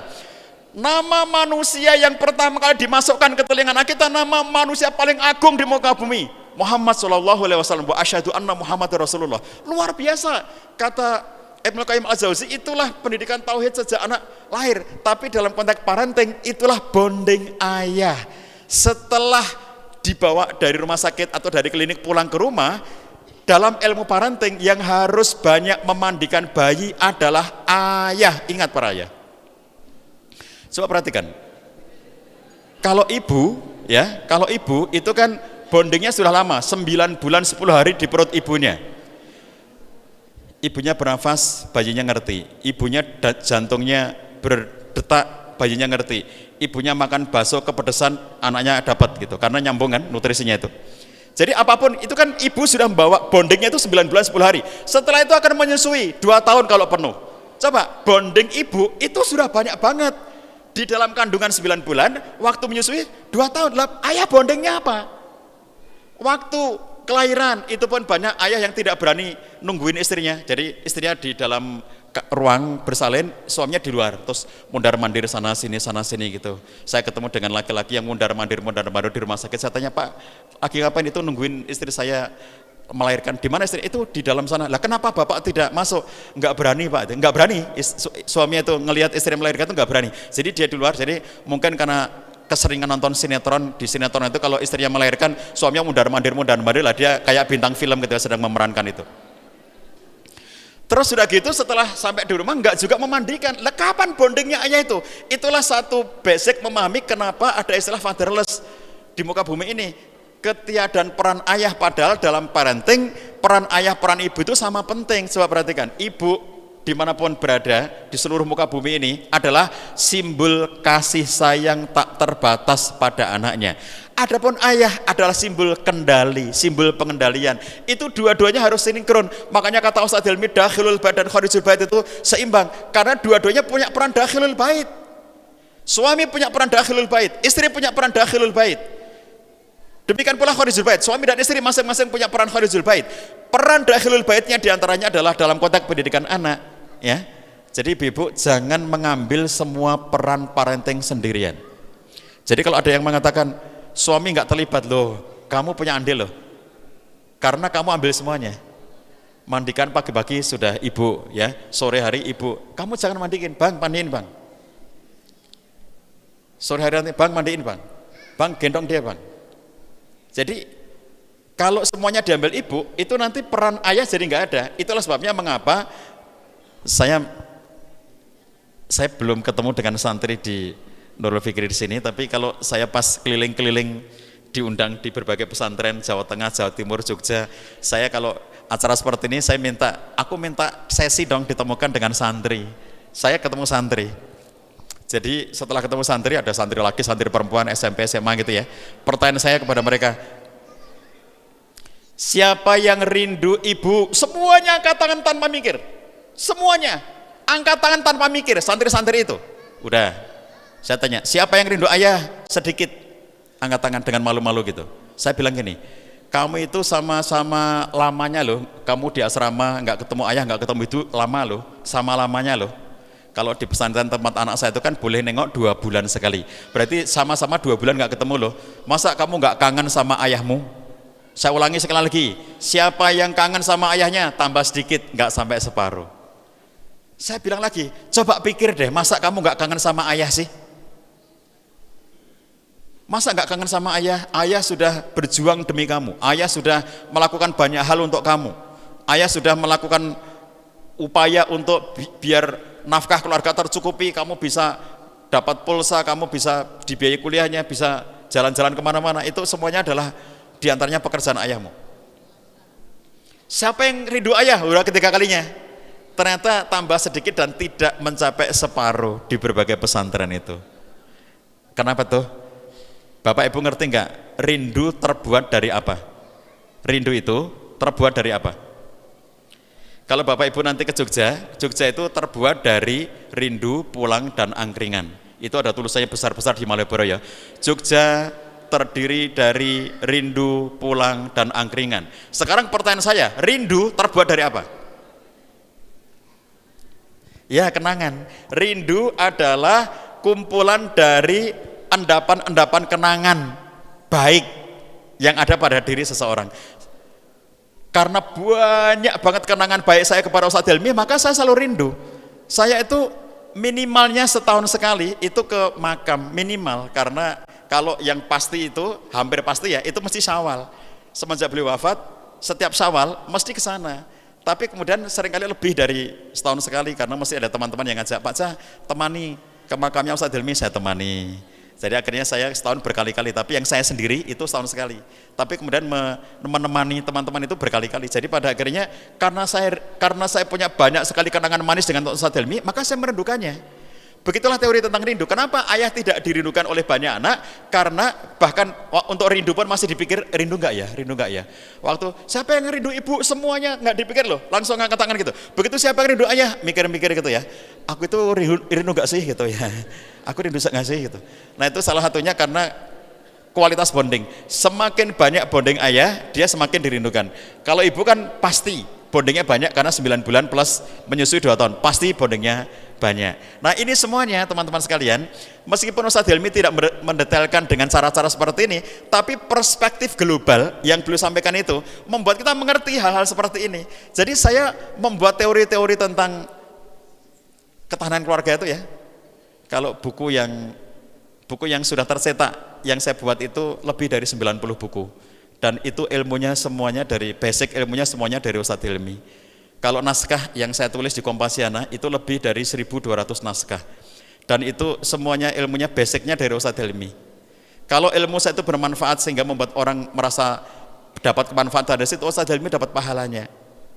Jadi itulah hebatnya Ustadz Helmi dalam memahami pendidikan itu enggak sekedar bikin lembaga pendidikan, tapi mendidik orang-orang itu yang nantinya akan membuat lembaga pendidikan, mendidik laki-laki dan perempuan yang belum menikah supaya menikahnya baik, keluarganya baik, dan bisa mendidik anak dengan baik. Mudah-mudahan kita semuanya dikuatkan oleh Allah, diberikan kemampuan oleh Allah untuk bisa menjadi muslim muslimah yang baik, keluarga kita menjadi keluarga yang sakinah mawaddah warahmah, anak-anak kita menjadi anak yang soleh dan solihah. Allah berikan kepada kita rezeki yang lancar dan penuh berkah. Allah berikan kepada kita istiqomah di jalan Allah sampai akhir hayat yang indah, husnul khotimah, dan kelak kita semuanya dikumpulkan di jannah surganya Allah yang indah. Billahi taufiq wal hidayah. Wassalamualaikum warahmatullahi wabarakatuh. Assalamualaikum warahmatullahi wabarakatuh. Alhamdulillah telah selesai pemaparan tentang kajian parenting dari Al Ustadz Cahyadi. Sebelum berlanjut ke acara selanjutnya izin merangkum beberapa poin-poin yang beliau sampaikan. Jadi yang pertama, salah satu tarbiyah tufuli atau enggak pendidikan anak ini sejatinya dimulai dari tarbiyah nafsi, artinya pendidikan oleh masing-masing individu dan pribadi masing-masing sebelum kemudian nanti melanjutkan kepada proses mencari calon ayah dan calon ibu. Maka di situ kita akan meningkatkan selera kita. Ketika tarbiyah itu sudah kita dapatkan, maka seleranya ini semakin kita lihat, tidak hanya jangka depan, jangka pendek, maka jauh ke depannya kita melihat bagaimana mencari sosok seorang ayah atau sosok seorang ibu bagi anak-anak nanti. Dan yang terakhir, bagaimana dakwah itu menurut Kiai Hilmi almarhum adalah berada di luar dan berada di dalam rumah. Artinya peran seorang ayah, peran seorang ibu, peran seorang suami dan istri memiliki kedudukan peran yang sama dalam keluarga. Itu sekian, mungkin kita tidak ada sesi tanya jawab karena waktu sudah habis. Kami dari saya selaku moderator mohon undur diri. Kami ucapkan terima kasih kepada Al Ustadz Cahyadi sudah yang membagikan ilmunya. Saya tutup dengan Assalamualaikum warahmatullahi wabarakatuh. Alhamdulillah, kita telah mendengarkan ilmu serta nasihat kebaikan yang baru saja disampaikan oleh guru kita, Ustadz Cahyadi Takaryawan. Terima kasih kami ucapkan atas ilmu yang telah diberikan. Semoga menjadi tuntunan yang dapat kita amalkan dalam kehidupan sehari-hari. Amin ya rabbal alamin. Langkah ke acara selanjutnya, pemaparan tentang mikot, dilanjut doa yang akan disampaikan oleh Dr. Tiazen Abdahizam Al-Hakimi MSI. Kepadanya kami persilakan. Assalamualaikum warahmatullahi wabarakatuh. Alhamdulillah. Biasanya kalau saya sampaikan sambutan dimulai dengan pantun. Tapi karena waktunya sekarang sangat sempit, dimulai langsung ya. Alhamdulillah. InsyaAllah 5 menit dari waktu ibu-ibu dan bapak-bapak yang saya cintai, mudah-mudahan menjadi bermanfaat bagi kita semua. Kita sama-sama tahu, apalagi baru kita belajar dari guru kita semua, Al-Ustadz Al-Mukarram, Ustadz Cahyadi, tentang parenting, bagaimana kita bisa mendidik orang tua, bagaimana kita mendidik anak-anak kita sesuai dengan ajaran Rasulullah sallallahu alaihi wasallam. Saya jadi teringat hadis Rasulullah sallallahu alaihi wasallam yang menjelaskan kewajiban orang tua kepada anaknya. Di antaranya yang paling pertama, menjamin 3 hal. Apa itu yang 3 hal? Yang pertama, jamin al-maskan, menyediakan tempat tinggal. Yang kedua, al-ma'kal wal mashrab, makanan, minuman. Yang ketiga adalah al-malbas, pakaian. Dan ini yang paling sederhana. Setelah itu naik level untuk memperhatikan pendidikannya. Sejak mungkin beberapa bulan yang lalu, ibu dan bapak melakukan berbagai macam usaha supaya memilih pesantren sekolah yang terbaik untuk mendidik anaknya. Tetapi kita belum tahu sedikit tentang pendidikan, bahwasanya pendidikan itu harus dimulai dari orang tua, harus dimulai dari rumah. Kalau kita sudah mulai di dalam rumah menanamkan nilai-nilai terbaik yang diridai Allah Subhanahu wa taala dan Rasulnya, insyaallah akan disempurnakan oleh pesantren, oleh Purduni School, oleh Nurul Fikri dan pesantren-pesantren yang lain. Oleh karena itu, ibu-ibu, bapak-bapak yang saya cintai, kalau kita sudah mulai pendidikan di dalam rumah, harus disempurnakan di dalam pesantren. Oleh karena itu harus ada sinkron. Apa yang diajarkan di dalam pesantren harus juga diajarkan di dalam rumah. Apa yang diamalkan di dalam sekolah dan Purduni School, NF, harus juga diamalkan di dalam rumah kita. Yang terjadi di zaman sekarang, hadirin yang dimuliakan Allah Subhanahu wa taala, yang diajarkan di dalam pesantren itu beda dibandingkan yang ada di rumah. Di pesantren disuruh untuk menutup aurahnya, datang ke rumah malah membuka segala-galanya. Bukan all you can eat, tapi all you can see, ya. Menutup aurahnya di dalam pesantren, harus juga tutup aurahnya di rumah. di dalam pesantren berusaha untuk menjaga salat 5 waktu sesuai dengan apa yang diperintahkan oleh Allah Subhanahu wa taala dan Rasulnya. Begitu juga di dalam rumah. Jadi harus sinkron. Di zaman kita banyak anak-anak yang galau, banyak anak-anak yang bingung. Kenapa bingung? Karena yang diajarkan di dalam sekolah itu beda dibandingkan dengan yang diajarkan di dalam rumah. Akhirnya anak di antara dua pilihan. Pilih yang diajarkan oleh guru atau yang diajarkan oleh orang tua. Pasti ujungnya akan memilih apa yang diajarkan oleh orang tua. Karena ini orang tua, ini bapak, ini ibu. Tetapi akan bingung, double standard atau standar ganda. Kita sekarang hadirin yang dimuliakan Allah Subhanahu wa taala ingin mencetak, ingin menjadikan anak-anak kita anak yang normal secara pikiran, anak yang ikut sunnah Rasulullah sallallahu alaihi wasallam dan aturan Allah Subhanahu wa taala di dalam Al-Qur'an. Oleh karena itu, kita berusaha untuk sinkron, selalu flow up dengan apa yang diajarkan di dalam pesantren supaya kita mengajarkan hal yang sama di dalam rumah kita. Di dalam miqat, alhamdulillah, tim miqat terutama guru kita Al-Ustaz Awaluddin dengan Masya Allah dukungan yang luar biasa dari Ustaz Damiri sebagai direktur kita. Kita mengadakan beberapa program-program supaya apa yang diajarkan oleh orang tua dan ustadz-ustadz kita di NF itu sinkron. Sehingga insya Allah orang tua itu sangat dekat kepada ustadz-ustadz yang mengajarkan anak-anak kita nilai kebaikan. Di antaranya mungkin sudah akan terlihat di sini program-program yang kami sudah buat di dalam miqat. Akan dijelaskan secara singkat. Yang kita lihat pertama di sini, Iqra, program Iqra biasanya dilakukan selama bulan Ramadan. Anak-anak kita mungkin punya waktu kosong selama bulan Ramadan, maka insya Allah kita membuat dan menorganize program Iqra. Supaya apa? Supaya anak-anak kita mempelajari Al-Quran di bulan Al-Quran. Supaya anak-anak kita memahami apa yang disampaikan oleh Allah Subhanahu wa ta'ala dan Rasulnya. Supaya mereka mempelajari dan dipimpin secara sunnat Rasulullah sallallahu alaihi wasallam, ibadah yang benar. Sehingga selama bulan Ramadan insya Allah akan lulus dalam keadaan melakukan ibadah yang benar, tidak ada yang salah.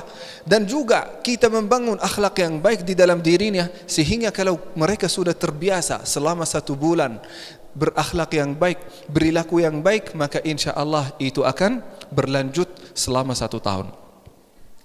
Berikutnya Ustaz, karena waktunya sebentar lagi azan ya Ustaz. Yang kedua adalah labbaik, tidak terlalu beda dibandingkan dengan Iqra. Tapi labbaik ini bebas. Kalau setiap kali ada libur sekolah, anak-anak terutama anak-anak NF, nanti insya Allah akan dibuka untuk anak-anak di luar Nurul Fikri. Tetapi yang paling utama adalah NF. Di sini insya Allah akan anak-anak kita akan libur, akan terhibur, tetapi secara Islami. Bacaan Al-Quran tetap terjaga, tahajud tetap terjaga, ibadah tetap terjaga, tetapi insya Allah berkelompok, akan mukhayyam, camping bersama, akan mempelajari banyak skill-skill yang bermanfaat untuk masa depan mereka. Belajar leadership, belajar memimpin orang lain, belajar survival, belajar banyak kemampuan-kemampuan yang insya Allah akan bermanfaat bagi mereka. Setelahnya ada program trip nasional. Kita punya trip internasional dan kita punya juga di sini nasional. Anak-anak kita insya Allah akan ikut trip, tetapi di Pulau Jawa. Yang direncanakan sekarang di Pulau Jawa. Akan berziarah ke beberapa tempat-tempat sejarah sambil mempelajari sejarah Nusantara, negeri kita tercinta Indonesia. Kalau kita belajar sejarah, kita tidak bakal melakukan kesalahan yang sama di masa depan. Kesalahan yang sedang terjadi di masa ini karena kita masih buta tentang sejarah apa yang terjadi di masa lalu. Kita akan belajar masa lalu supaya insya Allah kita belajar dari kebaikan-kebaikan masa lalu, dari kesalahan masa lalu, sehingga insya Allah masa depan menjadi lebih cerah. Setelah itu hadirin yang dimuliakan Allah Subhanahu wa ta'ala, kita punya 2 program sebenarnya. 2 program internasional. Tambah program Jordan, 3 program internasional. Tetapi yang diselenggarakan oleh Miqat 2 program internasional, yaitu program Umrah Trip. untuk orang tua dan juga untuk anak-anak kita. Yang pertama 2 minggu, yang kedua 1 bulan. Anak-anak kita dan orang tua insya Allah terbuka kalau mau mendaftarkan diri di dalam program ini. Mau ikut umrah selama 1 bulan. Kita belajar bahasa Arab di sana.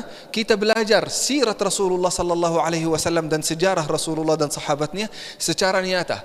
Kita akan berziarah ke beberapa tempat-tempat bersejarah di Al-Madinah dan Mekah, dan kejadian-kejadian beristiwa yang terjadi di dalamnya. Insya Allah kita akan mempelajarinya secara nyata. Bahasa Arab juga akan diajarkan oleh orang Arab sendiri di sana. Di antara yang mengajar di sana adalah teman-teman sendiri. Di dalamnya insya Allah akan berusaha untuk dapat sanad Al-Quran. Kita akan mempelajari sanad Al-Quran di mana? Di dalam Al-Masjidun Nabawi. Kebetulan alhamdulillah Al-Faqir punya beberapa teman yang mengajar di dalam Al-Masjidun Nabawi di Al-Madinah. Jadi alhamdulillah berkah silaturrahim itu terlahir program ini, sehingga anak-anak kita insya Allah akan belajar di dalam Al-Masjidun Nabawi sampai dapat sanad Al-Quran, tapi dalam 1 juz.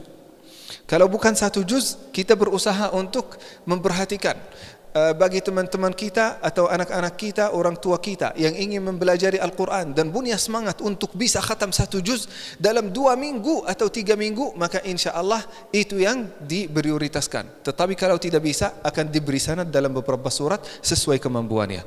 Itu semuanya dari Al-Masjidun Nabawi insya Allah. Di atas itu insya Allah kita sama-sama tetap umrah. Program yang 1 bulan itu pasti akan lebih banyak mata pelajaran yang akan disampaikan dan banyak skills yang akan disampaikan juga di sana. Sedangkan yang 2 minggu akan lebih singkat.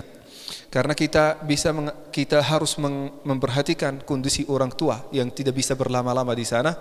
Jadi ada 2 program. Program yang 1 bulan bisa jadi diutamakan untuk orang tua, dan 1 bulan diutamakan untuk santri yang kita cintai.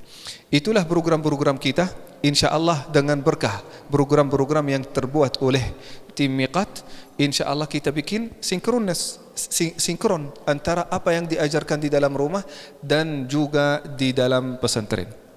Kita selalu flow up, kita selalu tanya, kita selalu mutabaah asatiz apa yang diajarkan kepada anak-anak kita, supaya sama-sama kita mempraktek itu di dalam rumah kita masing-masing. Insya Allah dengan itu kita bisa melahirkan dan menjadikan anak-anak kita anak yang standarnya jelas, prinsipnya juga jelas, tidak bingung dan juga tidak galau. Mudah-mudahan insya Allah menjadi ikhtiar terbaik untuk kita semua. Karena waktunya ini sudah menjelang azan salat asar, maka kita khatam pertemuan ini dengan doa kepada Allah Subhanahu wa taala.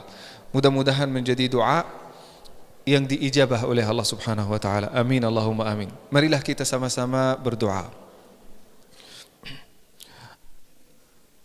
الحمد لله رب العالمين الحمد لله وصلاة وسلاما على عباده الذين اصطفى اللهم اجعل القرآن الكريم ربيع قلوبنا وجلاء همومنا وأحزاننا اللهم ذكرنا منه ما نسينا وعلمنا منه ما جهلنا وارزقنا تلاوته والعمل به آناء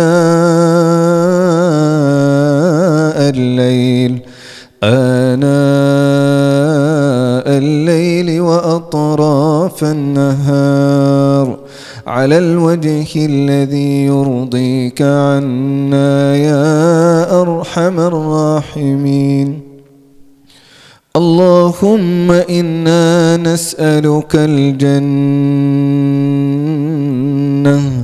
ونعوذ بك من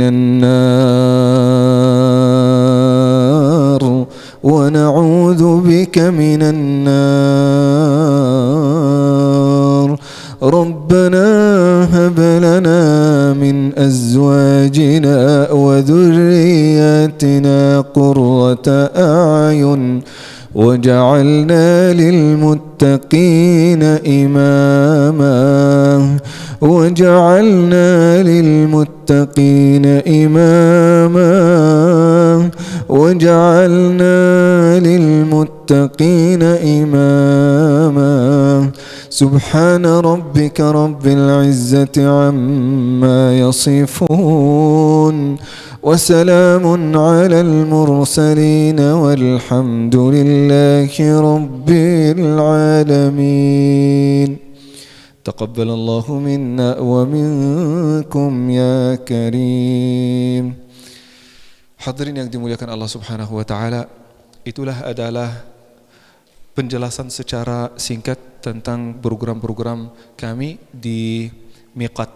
Tetapi program-program ini tidak akan pernah sukses tanpa kerjasama antara orang tua dan asatiz NF. Setiap ada program, kita ingin orang tua dan anak-anak itu berinteraksi dengan programnya.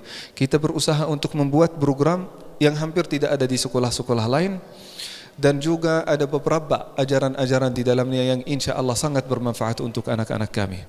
Perlu kita bersama-sama bekerja sama karena kita punya maslahat yang satu, kita punya kepentingan yang satu, yaitu anak-anak kita, santri-santri kita itu menjadi anak yang sukses, anak yang soleh dan solehah yang diridai oleh Allah Subhanahu wa taala dan Rasulnya. Jazakumullahu khairan, barakallahu fikum. Wassalamualaikum warahmatullahi wabarakatuh. Terima kasih kami ucapkan kepada Dr. Tiazen Abda Hizam Al-Hakimi MSI atas pemaparan tentang Miqat dan doa yang sudah disampaikan. Semoga doa yang kita panjatkan membawa berkah dan kebaikan bagi kita semua. Amin ya rabbal alamin. Hadirin rahimakumullah, akhirnya usai sudah rangkaian acara haul keempat untuk mengenang almarhum Kiai Haji Hilmi Aminuddin. Kami atas nama keluarga besar Yayasan Pesantren Pendidikan Islam Madani Nurul Fikri Boarding School Lembang mengucapkan terima kasih yang tak terhingga atas kehadiran Bapak, Ibu, serta hadirin sekalian, dan kami memohon maaf atas segala kekurangan dalam acara ini. Khususnya kami sebagai pembawa acara, apabila ada tutur kata yang kurang berkenan di hati para jamaah sekalian, mohon dibukakan pintu maaf yang seluas-luasnya. Bunga melati harum wangi, tumbuh subur di tepi sawah. Acara haul selesai di sini. Semoga berkah tercurah limpah. Saya Alexandria dan saya Rifah, kami selaku pembawa acara pamit undur diri. Kita akhiri dengan doa kafaratul majelis. Subhanakallahumma wa bihamdika asyhadu an la ilaha illa anta astaghfiruka wa atubu ilaik. Wallahu muwaffiq ila aqwamit thoriq. Wassalamualaikum warahmatullahi wabarakatuh.